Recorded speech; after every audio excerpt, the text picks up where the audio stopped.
PPC, LSAs are like putting up a billboard on a week-to-week billboard that you're paying for. SEO is like buying the land, putting up your own billboard. It's your property. I'm a big proponent of running all digital channels. If you're a client of ours, you're running LSAs, you're running PPC, you're in the map pack, and then you hit organic. Targeting your ideal clients and ranking #1 in Google requires dynamic digital marketing strategies. As a user, if I'm typing in car accident lawyer, even if you're 2 or 3, hopefully you're #1. You've indoctrinated that user 4 times by the time that they've hit organic, which massively increases the CTR. They've driven by your billboard 4 times before they're getting to the spot where they want to click, and they recognize that name.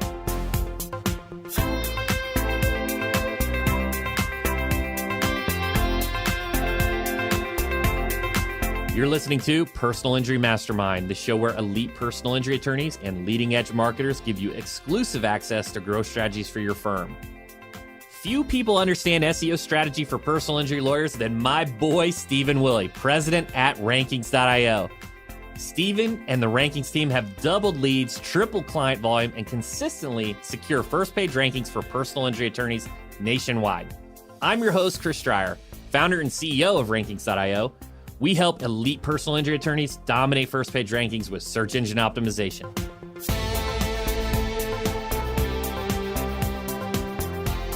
Being at the forefront of marketing is all about understanding people. So let's get to know our guest. Here's Steven Willi, president at Rankings.io. So 2007, I was working as a web developer for a water bottle manufacturer. So I was doing sales, which I was going door to door saying, hey, you want to buy some water?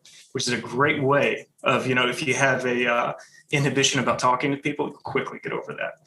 So I was producing the water, I was printing the labels, I was doing the web development, I was doing the marketing, I was doing it all.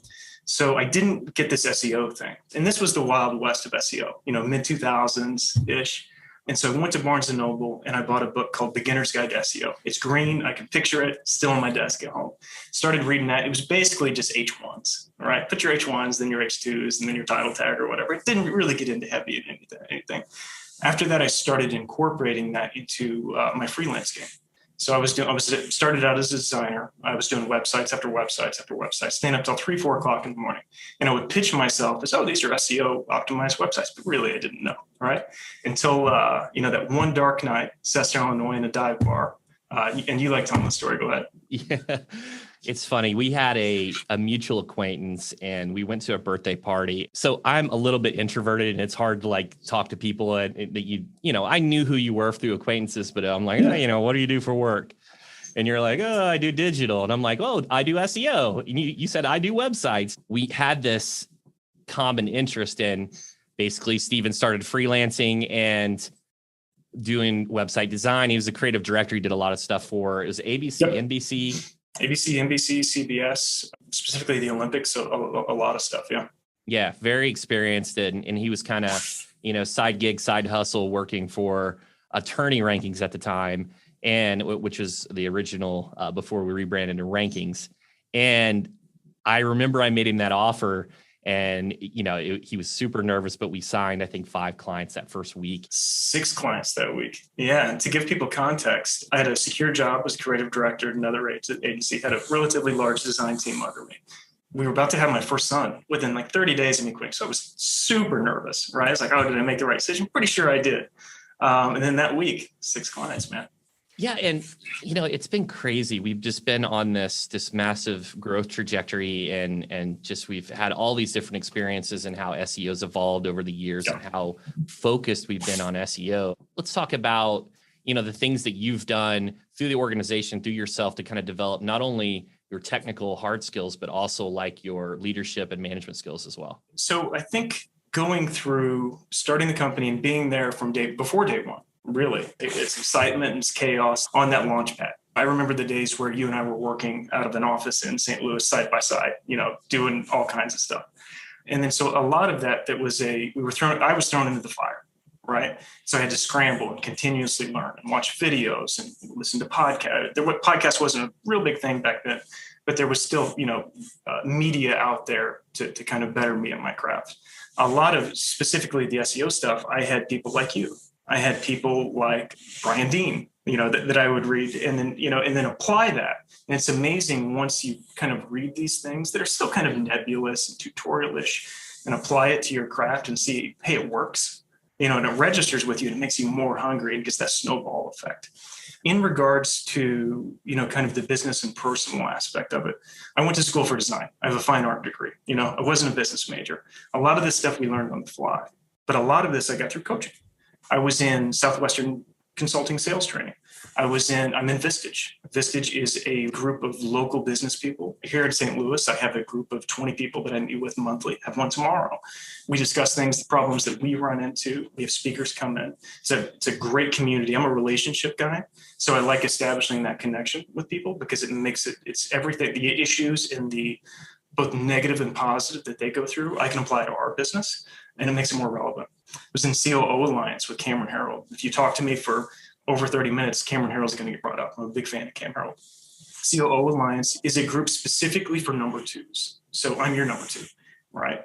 And it's a weird fit because it's a lonely position sometimes. Not lonely emotionally, but it's such a different position that it can't kind of relate or correlate to a lot of the other, to coworkers, to everything else. So having that outlet and saying, hey, I went through this too, it's not unique. Everyone goes through similar issues, but they may come from different locations, right? And so I can't say enough, good things about COO Alliance. EOS, we're an entrepreneurial operating system, EOS-based company. We have an implementer, James Ashcroft, who I believe you've had on the podcast, absolute stud. So as we've kind of taken that journey together, both you, our company, and me personally, learning from him, it's been a game changer. And lastly, I think, here at our agency, everyone has the opportunity for coaching and training. We have our operational people have operational coaches. Our sales people have sales coaches. Our SEO people have SEO coaches. And I think a large portion of, how I've kind of upped my game is, I have coaches. I have this personal development, but a lot of that comes from our team. If they learn something, I learn something. They tell it to me. I think it's a terrifying thing to assume that you know everything. So if I can grow, and help grow them, certainly our employees and coworkers. But if they can help grow me, man, that's awesome, right? It's that symbiotic relationship it's a fantastic thing. And that's why I love working here. Yeah. And one of the things you said right at the beginning is the execution, right? You can read a lot of books. We had John Gomez on a former episode, and he was talking about how there are a lot of trial books, but you have to get in the ring. You have to try cases. And to be great at SEO, you have to do SEO. And so because of our focus and because we specialize in SEO, that's what we're doing day in and day out. And this brings us to the next topic. We're going to talk about state of SEO in 2022. But before we get into that, why SEO versus other channels? It's a good question. You're building an asset, right? Any paid media and I love paid media. I think that they mutually, paid and organic, mutually benefit each other. And I'll get into that in a second. But you're still renting it. Right? It's not yours after you stop paying. Whereas organic or SEO, there is a buildup period. You're not just turning on that faucet. Whereas PPC, turn on the faucet, cases come, right? SEO is going to take 6-9 months, sometimes longer, sometimes quicker if everything's set up correctly. But once that faucet's turned on, that pressure is a lot more, and you're going to get a lot more cases. The CTR, which is click-through rate for organic results, is still, even with LSAs, significantly higher than any paid media, right? Now, LSAs did take a chunk out of it, right? It is I have nothing bad to say about LSAs, but organic, local, and the organic SERP is still the way to go. It establishes more trust, right? There is a subconscious level of thought within a user that they number one, number two, number three, regardless of their skill set, is best, right?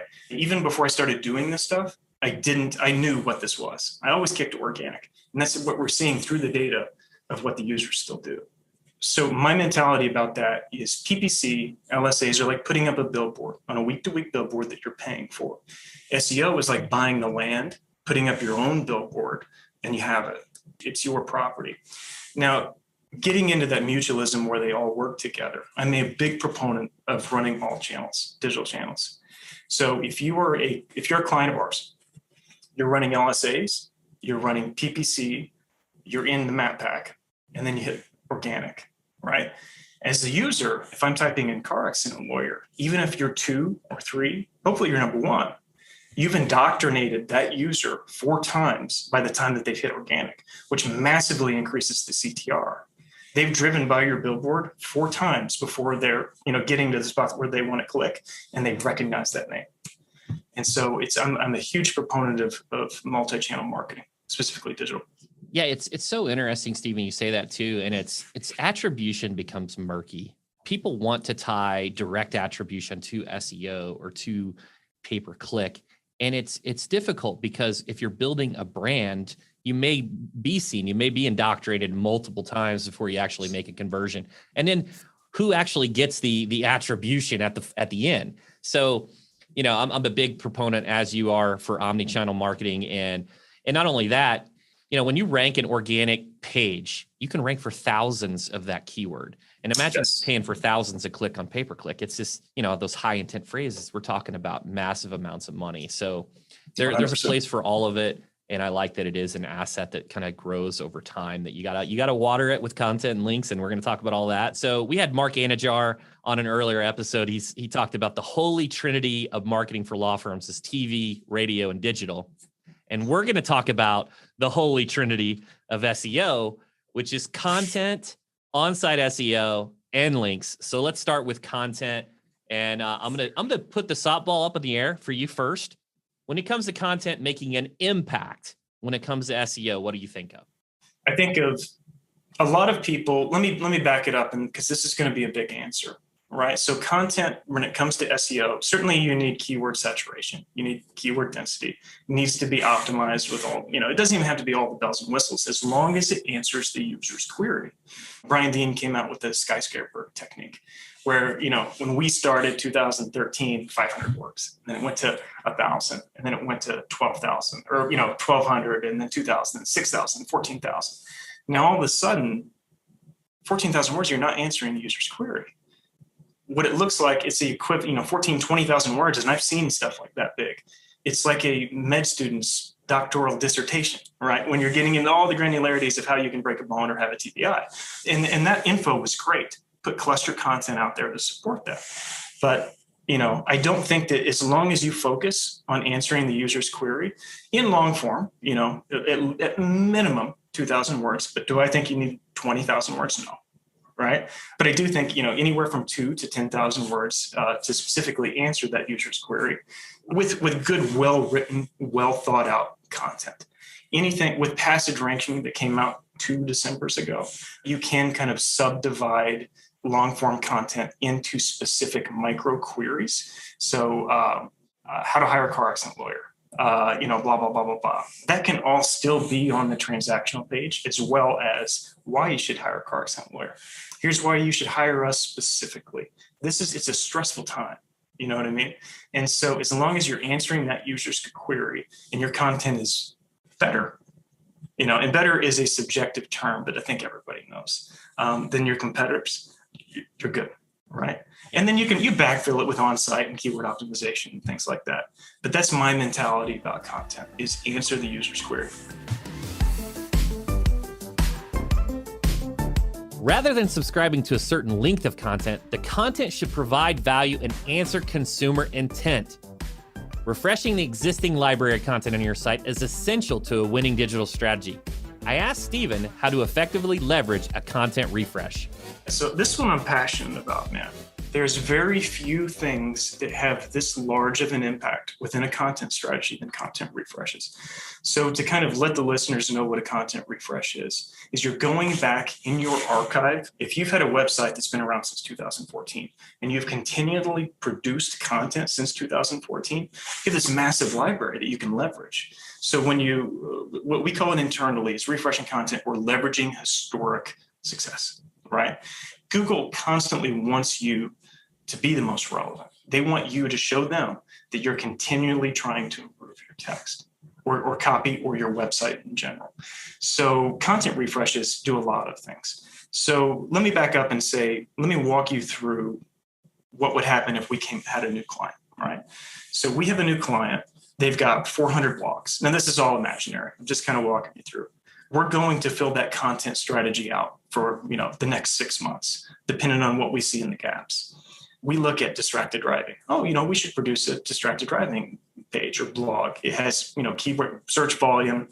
It does match users' intent. We can, it's an informational piece. We can build links, whatever. But now I'm looking back in that sitemap, and I see that they've done 8 distracted driving, and they're total junk. Right? It's like stuff hasn't been since 2014. None of those ranked. Right? Maybe one did in 2016. So what I'll do is I'll take Ahrefs as a tool. It's an SEO tool that you can kind of measure success of the page through multiple factors. But I'll take all of those 8 pages and I'll plug them into the tool and see what was the best page historically that Google liked. So I can see, oh, this page had traffic in 2016. Then it started dying down, right? Had that downward slope, looks like a ski slope, and then it just drops off. So instead of producing a new page, I'm going to pull that page because I already have it. That's an asset that I have. I'm going to refresh it by 15 to 30%. I'm going to change the publish date to 2021 because that's important. Like, let me ask you this, because we've had these discussions. If you're looking something up and it's really important to you and you're stressed out and you see you're greeted with 3 articles and you click on the first one and that article has a post date of 2016, do you read it? No, and I can tell you this exact situation happened recently where my wife was experiencing, being dizzy and nauseous. And we Googled, we're seeing, if I see a 2016, I'm not reading that. I'm reading the 2021. For sure. And so within that, you can take that page, which the URL slug, which is the permalink, has provenance. It has existed since 2016. It has age on it. It has been crawled before. It's not a new page that we're putting out there that we have to wait for the crawl or force the crawl through all these, there's different ways you can do that. We can get into, another time. But we're leveraging the provenance of that 2016 page. And so what we found is 15 to 30% update statistics, change the page, or send an editor in there to improve the content itself, like as far as from an editorial perspective, update the publish date, and that's going to force a recrawl. And so what we found 100% of the time is that pop I was talking about at 2016 that is slowly down, it rises again. And typically, because since we're leveraging that historic value of the page, Google says, oh, we recognize this, right? We've crawled this before. And then that traffic typically exceeds what happened in 2016 solely because we're trying to show Google we're improving. And a lot of people will write, move on, write, move on, write, move on. And I wouldn't. You have a library of assets that you can utilize, all day. Yeah, and particularly you hear your money, your life niche, which is legal, expertise, authoritativeness, and trustworthiness. Well, if the content's been refreshed, it's more trustworthy. I heard a story recently, or I watched a video recently with Matt Diggity and Kyle Ruff. Kyle Ruff was talking about how he was hired by Boeing to improve their rankings. And he went in and he saw that they had a lot of great content. It just wasn't refreshed and they wasn't internally linked properly. And he did that and they automatically ranked on the first page of Google. And then Boeing fired him because he wasn't producing new content or producing links and he was upset, but they already had the assets. And so many of you listening who've been doing SEO for a long time, you probably got some great assets. It just needs a little bit of love. They needed refresh. They needed a little better internal linking. Maybe you plug them into a tool like, Surfer SEO or Market Muse or an Ahrefs or a SEMrush to improve the keyword optimization. But a lot of times those refreshes is what you need to do for the content strategy, particularly if you've got content that's like a guide where it uses the actual year. So we have some situations where it'll say like the ultimate guide of 2021, where you update it to a 2022, the consumer's more likely, to click on that. And it's just so incredibly important. Tons of content that answers consumer intent, that's refreshed. You want to have a giant library that can help your consumer to keep them on your site. And let's kick over to onsite. So when it comes to on-site SEO, that means optimizing the website. You hear a lot of phrases like on-page SEO, you hear technical SEO, you hear architecture, you hear core web vitals. What's it take to rank? What are the main impact items for on-site SEO?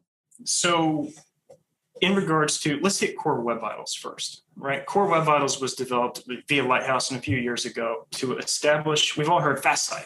Make sure you got a fast site. Now, there was page speed insights, which kind of twerked things down, kind of muddled things. And it wasn't necessary. It was a good indication of a fast, quote unquote, fast site, but it didn't actually tell you what you were doing wrong to an extent.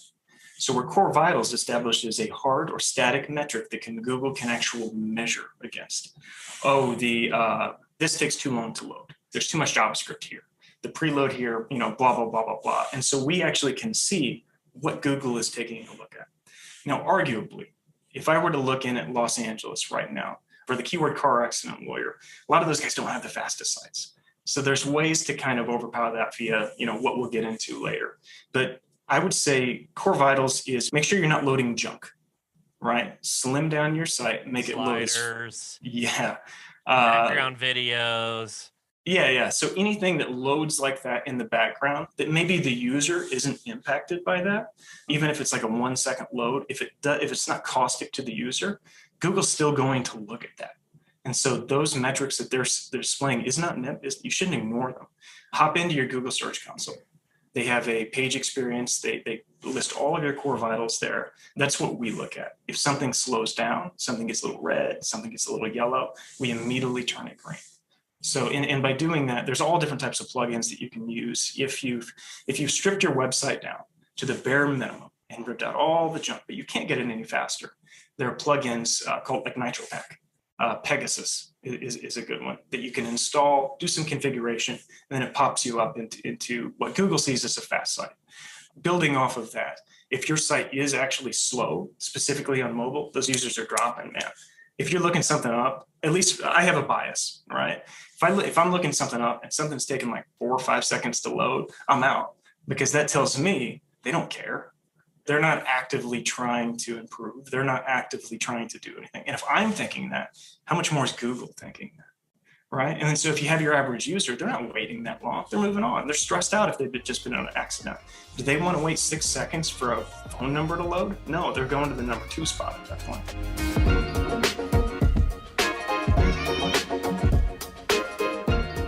Easily measurable tactics like load speed will help your site climb in the ranks. However, even the fastest sites require a curated structure for Google search to crawl. I asked Steven about internal links and the role they play in elevating the ranking of a website. I look at links as like doors. So if I'm walking down a hallway, and I'm reading your article, right? And this is going to be a weird analogy. If I'm walking down a hallway and I see a door with the name on a car accident lawyer, I'm going to assume that behind that door, there's something about car accident lawyers, right? And so that's what a link is to me. So a link is a way for Google to walk down that hallway and see these doors that are labeled nice and clean for them. So they can contextually say, oh, you know what? There's car accident lawyer content behind here. And they can crawl into that. What internal links is also a way to spread link equity or curate how Google will crawl a site. So if I have a blog page and the blog page is in a T-bone accident, it's decent content, and I have a few links on incoming links to that particular page, right? You use this example that links are like pipes as well, right? And I love that example. So through that page, and I have a T-bone accident, and if I don't have any internal links on that page, all of that equity from those links, all of the power or the link juice is holed up in that page. There's nowhere to go. It has header navs and things like that, but it doesn't have any contextual links. So within that T-bone accident, I'm now going to drop an internal link that says like car accident lawyer, or Philadelphia car accident lawyer, or Atlanta car accident lawyer. And behind that, that's a door with a label on it. I got to hit the door analogy. You take on a site and behind door number 1 should be car accident lawyer, but there's nothing worse than when you open the door and then you're on the motorcycle landing page. So that's one big issue is the anchor text is not going to a relevant page. The other issue is there's no doors. So you write this tremendous car accident or bottom of the funnel intent page, and then there's just no doors, right? Or you have a blog, there's no internal links. Like, what are you doing? Like you need to keep them on your site. You need to have these internal links to keep them engaged on the other pages of your website. Yeah. If the users cannot navigate into those doors, how are you going to expect Google to, right? Maybe through some back channel from another page, but you are not benefiting if you don't do appropriate internal link optimization. So internal links, you can do the exact match, a car accident lawyer, Chicago car accident lawyer, but then you can do like phrase match stuff, like injured in an accident. LSI-based type stuff that then kind of captures all of this wide array of keywords. And, it's basically just doors, right, with those keywords on it that all relate and kick back to that individual place. And Google reads that anchor text, right? And so that's how they structure what something is. So if you're walking through that door, like you just mentioned, the car accident lawyer, and I hit a motorcycle page, that's going to confuse the crap out of me as a user. And imagine what Google is. And that's called landing page. That's when landing page confusion happens, or when you're not leveraging that crawl or that link equity flow, which is when a link comes in and you're flowing that juice throughout your entire site, kind of powering everything up. You can't at that point. Yeah, and this is a major issue. And we're kind of getting in the weeds here, but this is a major issue when you have multiple cities and multiple states, right? And you try to internally link car accident lawyer, and Google's ranking the wrong page, say in New Orleans, when it should be ranking maybe a different page, maybe in Baton Rouge. It's because you don't have your architecture and internally links sculpted properly. You don't have those doors going to the correct locations. So New Orleans PI should link, you talk about cars, should link to New Orleans car. Everything should be contextual, relevant, categorized. We're hitting this over the head with a mallet, but this is what influences UX. It helps consumers answers intent. We got to hit title tags really quick before we move on to links. So title tag best practices. Let's talk about that. Yeah, so title tag best practices, I would put your base slug in there, what you want to rank for. So we'll use Philadelphia car accident lawyer. And then you'll see the pipe, or Philadelphia car accident attorney. Then you'll see the pipe. And then 9 times out of 10, there's going to be a branded X firm. Philadelphia car accident lawyer, pipe, firm name. Don't do that. You're going to rank for your name anyway. So what we've been doing lately is putting empathy pools in. And what I mean by empathy pools is Philadelphia car accident lawyer, we'll get you through this. Philadelphia car accident lawyer, you're on our side. Philadelphia car accident lawyer, we'll take care of you. We'll treat you like family. And so by doing those empathy pools, no, you're not going to rank for keywords like we'll treat you like family, right? But what that does, what that impacts is, assume you are in the 3rd position, right? And you're ranking Philadelphia car accident lawyer. And then you have that title tag of, we'll get you through this. And that's displaying in the results. If I'm a car accident, you have this, to be clear, you have this character amount that you can put within a title tag. Why take it up with your firm name if your firm name is going to rank for it anyway? You know what I mean? And so there's no by using for your firm name, unless it's John law. For sure. And I think, and so by using these empathy pools, it doesn't necessarily have an impact on organic rankings per se. But what it does do is, if I'm super stressed out, I was just in a car accident, or when my family was just in a car accident, and I see blank car accident lawyer, firm name, blank car accident lawyer, firm name, blank car accident lawyer, we'll treat you like family. We'll get you through this. What am I clicking on? I'm clicking on that 3rd result if I can see it. What that does is it impacts CTR. It's called click-through rate. It is the amount of impressions, so compared to the amount of clicks. So if you're getting 1,000 impressions, or I'm viewing your listing or your result within Google 1,000 times, it is the ratio of how many times a user clicks on you compared to everyone else, right? Yep. And CTR is an indicator for Google to increase you, or to increase your visibility. And so you have the ancillary benefit of more CTR, but that CTR feeds into that ranking factor, which is going to kick you up the pipe, right? And so that's something that we've been doing a lot of lately, and we've had crazy results. Another thing, and I'd be remiss, is within the legal field, dependent on your bar, stay away from superlatives. You can't say best. Dependent on what your bar regulation states. Some bars are totally fine, right? Experts is another big one, right? And so be very careful when you're talking about modifier, or when you get into modifiers within keywords, because it can be a slippery slope depending on what you tag on. Yeah, Nevada is a little bit more lenient than, say, Florida. Texas is very stringent too, but and there are ways that you can use taglines, you can use, no win, no fee. There's other ways to incorporate additional words and phrases to capture a click-through, but it's important to experiment and not to be generic, to be different, to automatically stand out. One last thing before we move on to link building, which I know everyone's going to want to talk or hear about, is be careful using vanity or phone numbers in your titles or in your meta descriptions, because think about this. If you type in car accident lawyer and there are the top 3 search results, and you see a phone number, and the consumer doesn't click on your website and they just call the phone number, well, Google may not serve that result because consumers aren't engaging and interacting with it. And Google may think that that's not a good query or a good result for that query. So it's really important. Absolutely use vanity numbers, absolutely use phone numbers, but use them on your website, use them on traditional media, use them on these other external areas, but not in Google meta descriptions and not in title tags, because it impacts 100%. CTR in a negative fashion. So that's the opposite of what not to, that's what not to do. So let's go to the big number 3. Let's talk about link building. Let's hit up, what makes a good link? So if I'm building a link, I look at relevancy first, right? If I am an attorney, do I want a review site for dog food? I don't, right? That makes zero. It doesn't make any. Well, if you can a dog bite. Yeah, that's true. If it's a dog bite, that's true. That's a bad example. You have to pay attention to the context and relevance of a link. If 90% of your links are coming from stuff that are not legal sites, you have to revisit that strategy because Google reads all of that. They can tell the relevance of that. I'm also looking at traffic and age.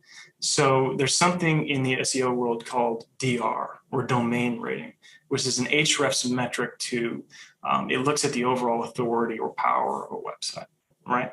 That can be kind of faked. I mean, it can.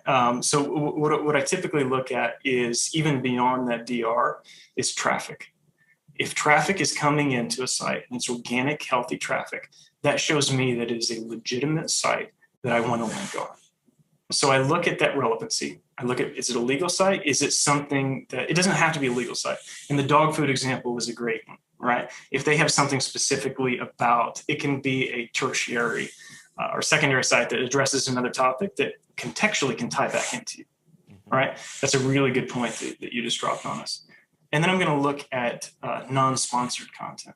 So about a year and a half ago, maybe somewhere around that, Google came out with like sponsored tags, right? Which immediately did, if it's essentially paid placements to be on a website.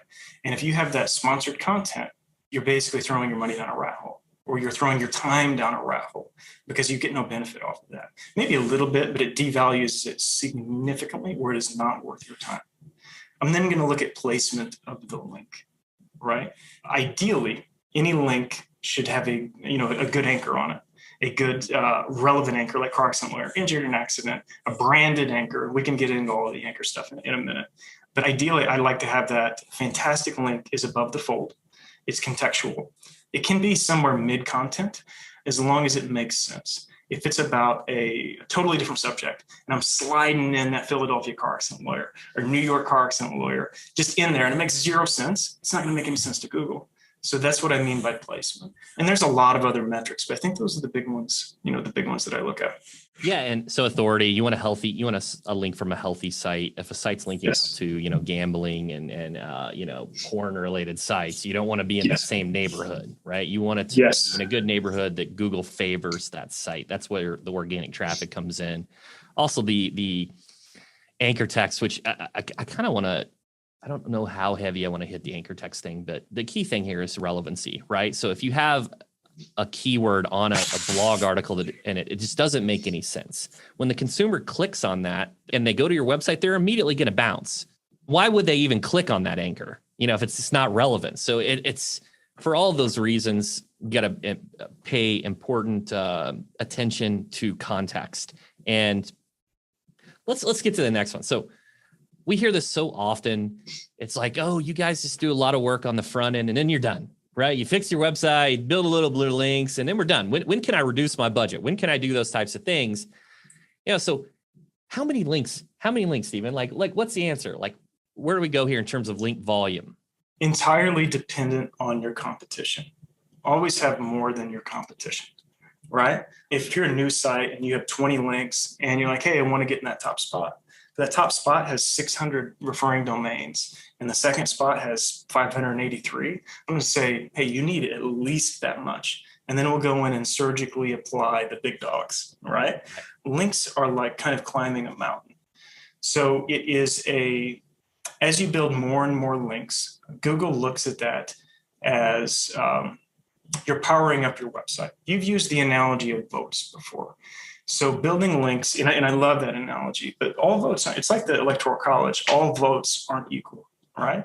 And so you can have a low-level link or 10 low-level links or 5 low-level links and one really good link. And I take that really good link all day. But the tip is to balance that act of, okay, catch up to everybody else, and then come over top, right? With those really heavy hitting, either local or highly relevant, high DR websites. So we look at it that way, is close the gap and then build on top. And I'm not talking necessarily skyscraper, but just to keep going. I never like pulling back. Like if you were in a race, and you were winning, would you take off your shoes and then just keep running? I wouldn't. Keep going, man. Yeah, and I'm gonna sound a little Grant Cardone-esque here, but I don't want just more links. I want 10 times as many. It's not, oh, you need to think quality links only. For those SEO divas listening, no, you're wrong. Because Google's algorithm will filter out and devalue links that they think shouldn't pass equity. Do you think that Google is going to hire staff, full-time employees to go around and just a massive amount of full-time employees to scour the web to do manual actions, just tons of manual actions? They can't. It's not scalable. They have to use software. They're not going to hire, 10 million employees to go do these manual actions. Like, sure, if you're doing enough bad shit, you may get a manual action. You may get a Google employee to get on their radar. But what Google's going to do, they're going to write their algorithm devalues bad links. So many individuals listening are so worried about getting that penalty. Like they're so worried about, what type of link are you building? Is it DR10? Is it DR90? The answer is yes. Yes, get them all, right? So I'm a little bit more aggro here. I know Guy Salzakis is probably listening and said, links. Yes, links. Links are endorsements. That's how Google's algorithm was formed. That's how they differentiated from AOL and Yahoo back in the day, as they used links to categorize the search results. You think they rebuilt the algorithm and then started using UX and core vitals as their main metric to categorize, a billion or trillion page or trillions of pages? No, it's links. That's the end. That's the debate. That's the rant. It's links. That's a real good point. So look, if content is king on site or on page, then links are queen, right? And we're playing a chess game, man. That queen's immensely more powerful. What you brought up is a fantastic point. It's why negative SEO doesn't really work anymore. And initially people were terrified of it, and then they would update the disavow. Yeah. So I was sitting at a conference. It was a Chris conference 2 years ago, and I had a client of ours get hit by 3,000 negative links. We were a little bit worried with the spike. The client was, he didn't know like what we should do. I gave him a hug. I was like, awesome. We just got 3,000 more links, right? What happened after that? We got a giant spike. So whoever hit us with some negative links, thank you. We'll continue to take more links if you want to build links for our clients. We appreciate it. So, what are you doing? You're going to try to manipulate anchor text? Come at us. Building off of that, do you remember what happened? It was all to the truck accident lawyer page. And within 3 weeks, we ranked number 1 nationwide for truck accident lawyer, which has incredible value. Yeah. It just blows my mind. There's a lot of bad advice out there. And the advice, it's a lot of Dunning-Krugers, overestimating their abilities with people that don't actually apply and actually do SEO. If you're going to build a couple good links a month, guess what? You're going to be on page 9. Right? Just hang out on the island with the other people wanting to build good links and only. No, for sure. And we've always been a volume-based company. But at the same time, within that volume, we have an immense focus on quality as well. Oh, yeah. And so it's a nice amalgamation of both avenues, and it's been immensely successful for us. Let's summarize, Steven, real quick. Content, on-site, and links. So content, kind of give me the summary. Content, answer the user's query. Do really good keyword research via Search Console, via SEMrush, via Ahrefs. Hop into Reddit and look what people are asking for in the legal advice column, right? It's low volume stuff, but see what people are asking, produce content, and make it good, right? On site, have a tight site. have a very clean site that doesn't go down rat holes and produce zombie pages. That actually, a site should not be when you're talking about internal links or just optimization in general, all pages of that site should be accessible for the user in Google, and it should be clean, right? And then links, build a lot, build really good ones, right? And that's, that'll be the tagline for today.